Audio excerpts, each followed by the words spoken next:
Hi hello welcome back to our channel Ricky blogs. ఈరోజు ఇల్లు ఇల్లాలు పిల్లలు సీరియల్లో భాగ్యం అయితే నర్మదాకి తన కూతురు జోలికి రావద్దని అయితే వార్నింగ్ ఇస్తుంది. ఇచ్చిన తర్వాత వేదవతి తన తల్లితో అయితే గోడచాటు నుంచొని మాట్లాడుతూ ఉంటుంది. వేదవతి వాళ్ళమ్మ మీ ఇంటికి తగ్గ కోడలు నర్మదానే, మీకు ఏ కష్టం వచ్చినా తనైతే మీకు కష్టం రానియకుండా చూసుకుంటుంది. ఎంత పెద్దటి సమస్యనైనా తను తీర్చేస్తుంది. మీకు కరెక్ట్ అయిన కోడలు మీ రెండో కోడలు నర్మదానే అయితే అని చెప్తూ ఉంటుంది. అప్పుడు వేదవతి అవును గడిచిపిల్లే నా కోడలు అని అయితే సంతోషపడుతూ ఉంటుంది.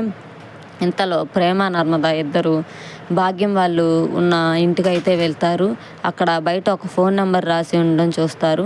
ఆ ఫోన్ నెంబర్కి ఫోన్ చేసి ఈ ఇల్లు ఎవరిది అని అడిగితే ఆ ఫోన్లో ఉన్న వ్యక్తి ఈ ఇల్లు రెంట్కి ఇస్తూ ఉంటాను అని అయితే చెప్తూ ఉంటాడు. అప్పుడు నర్మద ఇది భాగ్యం గారి ఇల్లు కాదా అని అయితే అంటూ ఉంటుంది. అప్పుడు వాళ్ళు కాదు, వాళ్ళు ఒక రోజుకి ఇల్లు రెంట్కి తీసుకున్నారని అయితే అంటూ ఉంటాడు. నర్మదా ప్రేమ ఇంకా షాక్ అవుతూ ఉంటారు. అయితే ఈలోపు వేదవతి వల్లి దగ్గరికి అయితే వెళ్తూ ఉంటుంది. వెళ్ళి అమ్మ వల్లి మీ అమ్మ మీ నాన్న ఇంట్లోనే ఉన్నారని అయితే అంటూ ఉంటుంది. అప్పుడు వల్లి అవునండి ఇంట్లోనే ఉన్నారని అయితే అంటూ ఉంటుంది. అప్పుడు వెంటనే నర్మద ఒక్కసారి బయటికి రమ్మని అక్క ఇంటి బయటే ఉన్నామని అయితే వల్లితో చెప్తూ ఉంటుంది. వల్లి షాక్ అయ్యి అలాగే చూస్తూ ఉంటుంది. చూద్దాం ఇప్పటికైనా వల్లి గురించి ఇంట్లో తెలుస్తుందో లేదో.